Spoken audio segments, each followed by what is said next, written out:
तो दोस्तों आज हम लेके आए हैं देश दुनिया की तमाम ताजा बड़ी खबरें। सबसे पहली बड़ी खबर में आपको बताएंगे दोस्तों कि ओम प्रकाश राजभर का खुलासा, कहा मायावती से मेरी बात हुई, इंडिया में जाने के लिए तैयार। बंगाल में बनाएंगे बाबरी मस्जिद, सिर उठाकर रहेंगे मुसलमान, टीएमसी विधायक हुमायूं कबीर ने तय की तारीख। सीरिया की जमीन पर इजराइल का दावा, नेतन्याहू ने कहा हमेशा हमारा रहेगा गोलान हाइट्स। सुप्रीम कोर्ट का सरकार से सवाल, फ्री राशन कब तक, रोजगार और कौशल विकास पर ध्यान दें। ट्रंप ने सिख महिला को नागरिक अधिकारों के लिए सहायक अटॉर्नी जनरल किया नामित। जगदीप धनखड़ के खिलाफ राज्यसभा में अविश्वास प्रस्ताव लाएगी कांग्रेस, सपा टीएमसी ने दिया समर्थन। सीरिया में झटके के बाद अब यूक्रेन पर समझौते के लिए तैयार हुआ रूस, शांति की पहल का करेगा स्वागत।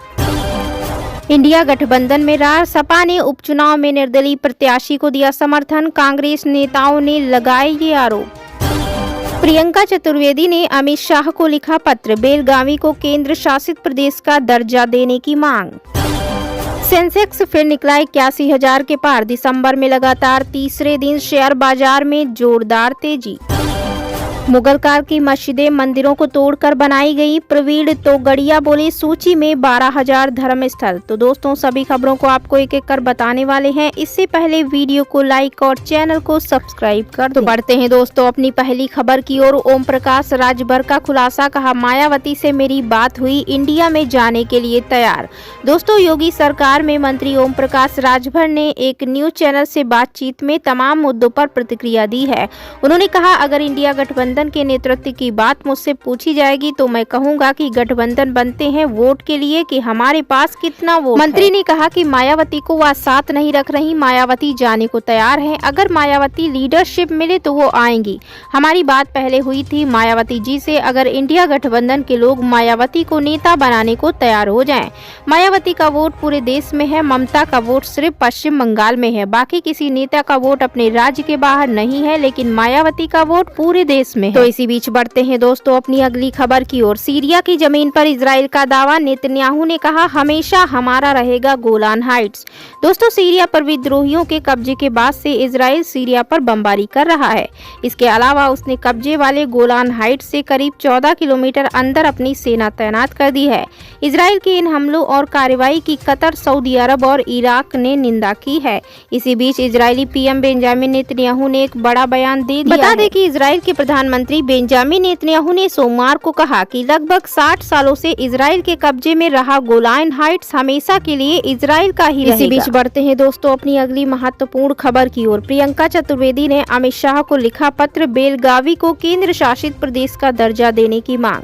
दोस्तों शिवसेना यूबीटी नेता और सांसद प्रियंका चतुर्वेदी ने केंद्रीय मंत्री अमित शाह को पत्र लिखा है, जिसमें उन्होंने बेलगावी यानी बेलगाम को केंद्र शासित प्रदेश का दर्जा देने की मांग की है। प्रियंका चतुर्वेदी ने पत्र में कहा कि महाराष्ट्र कर्नाटक सीमा पर बेलगावी सहित कई शहरों और गांवों को लेकर सीमा विवाद लंबे समय से चला आ रहा है। यूबीटी नेता ने कहा कि दोनों राज्य सरकारों के बीच आम सहमति की कमी और आगे भी अशांति की संभावना को देखते हुए मैं अमित शाह से बेलगावी को केंद्र शासित प्रदेश का दर्जा देने पर विचार करने का आग्रह करती हूं। इससे शहर में सीमा विवाद को सुलझाने में मदद मिलेगी और नागरिकों को न्याय सुनिश्चित होगा। साथ ही केंद्रीय शासन के माध्यम से सभी भाषाई समुदायों को समायोजित किया जा सकेगा। इसी बीच बढ़ते हैं दोस्तों अपनी अगली खबर की ओर। इंडिया गठबंधन में रार, सपा ने उपचुनाव में निर्दलीय प्रत्याशी को दिया समर्थन। दोस्तों नगर पंचायत अध्यक्ष पद पर उपचुनाव में समाजवादी पार्टी के डायरेक्टर एंट्री के साथ अब घमासान त्रिकोणीय होने के आसार लग रहे हैं।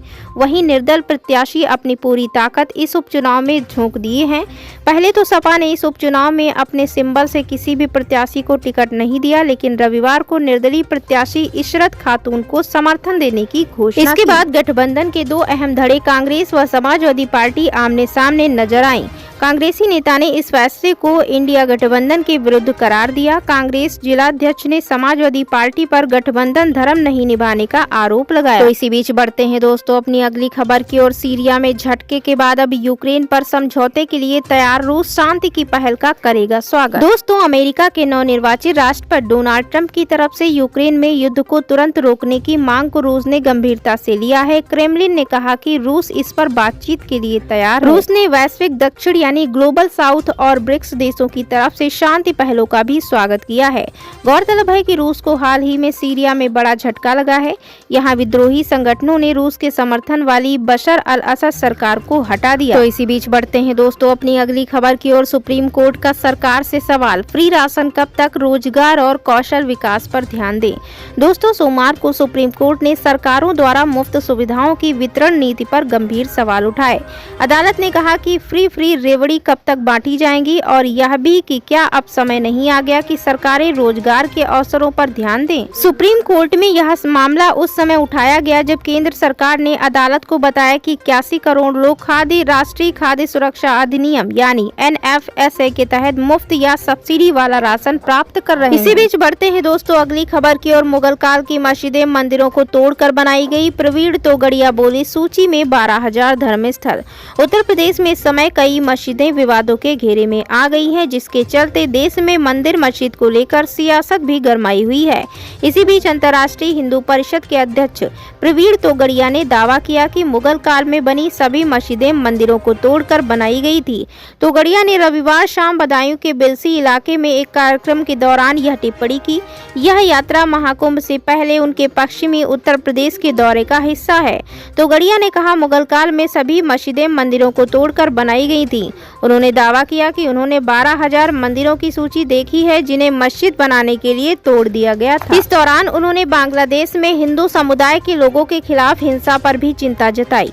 उन्होंने कहा, अगर लड़ाई बांग्लादेश सरकार से थी तो हिंदुओं को क्यों मारा गया। देश में ऐसी सरकार होनी चाहिए जो हिंदुओं की रक्षा कर सके और उचित जवाब दे सके। तो इसी बीच बढ़ते हैं दोस्तों अगली खबर की ओर। जगदीप धनखड़ के खिलाफ राज्यसभा में अविश्वास प्रस्ताव लाएगी कांग्रेस, सपा टीएमसी ने दिया समर्थन। दोस्तों संसद के चालू शीतकालीन सत्र में दोनों सदनों का तापमान हाई है। अब विपक्षी इंडिया ब्लॉक राज्यसभा के सभापति जगदीप धनखड़ को हटाने के लिए अविश्वास प्रस्ताव लाने की तैयारी में है। सभापति जगदीप धनखड़ के खिलाफ विपक्षी गठबंधन एकजुट हो गया और समाजवादी पार्टी यानी सपा और तृणमूल कांग्रेस भी अविश्वास प्रस्ताव के पक्ष में बताए जा रहे हैं। पिछले कुछ दिनों से इंडिया ब्लॉक के प्रदर्शनों से दूर दूर नजर आ रहे टीएमसी और सपा के सांसदों ने भी अविश्वास प्रस्ताव पर हस्ताक्षर कर दिए हैं। जानकारी के मुताबिक विपक्षी दल मंगलवार को राज्यसभा में सभापति के खिलाफ अविश्वास प्रस्ताव ला सकते हैं।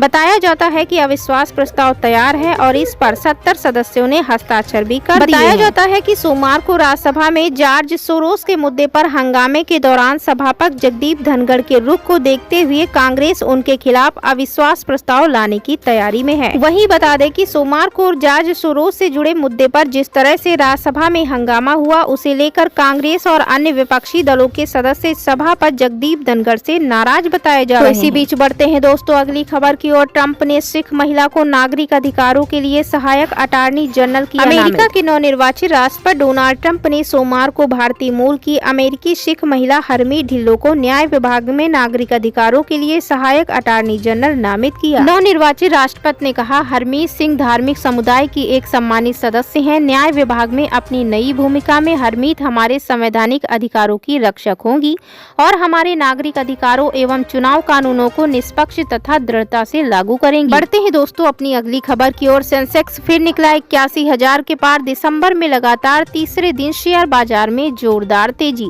दिसंबर के पहले हफ्ते में लगातार तीसरे कारोबारी दिन भारतीय शेयर बाजार शानदार तेजी के साथ खुला है।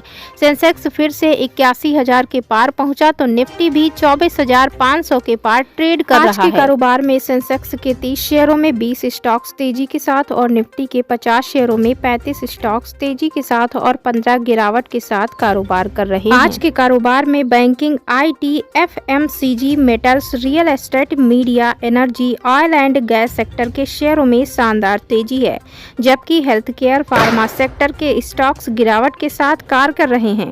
निफ्टी मिड कैप इंडेक्स 267 अंकों के साथ उछाल के साथ 57,780 अंक और निफ्टी स्मॉल कैप इंडेक्स 121 अंकों की तेजी के साथ 19,126 अंकों पर कारोबार कर रहा है। वहीं बता दें दोस्तों, आज के कारोबार में डिफेंस सेक्टर के शेयरों में जोरदार तेजी देखी जा रही है। DSE ने 21,772 करोड़ रुपए के 5 खरीद समझौतों पर अपनी मुहर लगा दी है, जिसके चलते मझगांव डाक, garden rich, ship builders, Bharat electronics, Bharat dynamics और हिंदुस्तान एरोनॉटिक्स के शेयर 2 से 3% की तेजी के साथ कारोबार कारोबार कर रहे हैं। तेजी वाले शेयरों में NTPC 1.61%, LNT 0.77%,